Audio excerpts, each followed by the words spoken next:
All right, my phone screaming is about at 10%. So anyway, like I said, I got the Memphises. I'm running them on that. I got a 900 cold cranking amp. Everstart from Walmart. I know it's junk, but I was going to do two caps for the each channel. So each cap per speaker, but then I was like, might be too much resistance. So I'm just going to run it. Uh, You don't need zero gauge unless you're running like big time RMS. So that's cheap.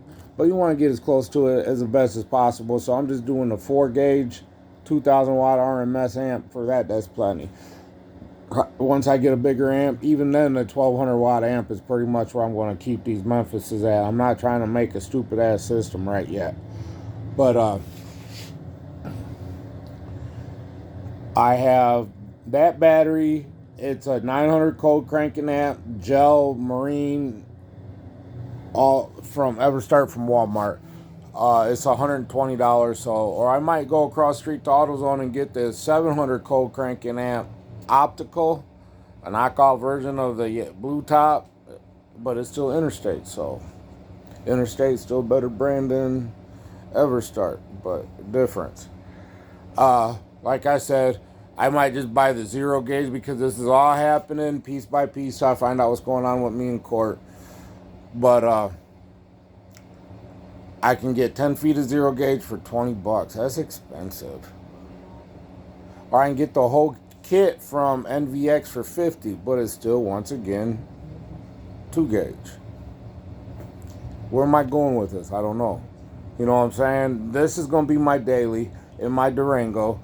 But I have that brand new battery, and I think they said that's like 950 watts RMS. So really, in 2 channel mode at a 4 ohm, even if I run my speakers in 4 ohm and drop them to a 2 ohm load, this is 1 ohm stable. The SSA amp is 1 ohm stable supposedly. So I might run it and just have it with the battery and the alternator instead of buying a new alternator. But the standard stock alternator from Mopar is 90 amps. It was like 110 on the 5.9. So I have a brand new battery or a brand new belt on it. So I might buy the big brass terminals and buy the battery, install the battery, and run the amp myself if I could do it on YouTube. But I don't like doing the radio. Like I said, I don't do well with that many wires. I can, but I'd rather pay someone that knows what they're doing to do it right and to tune it. You know what I'm saying? I can still do the home, but someone still's got to tune it. I never had really, I had big systems. I had two 15-inch powered Fishers. The amps blew, so I bought them from my uncle, cut the amps out. The speakers were perfect, so I ran them on a 250 watt preamp Yamaha.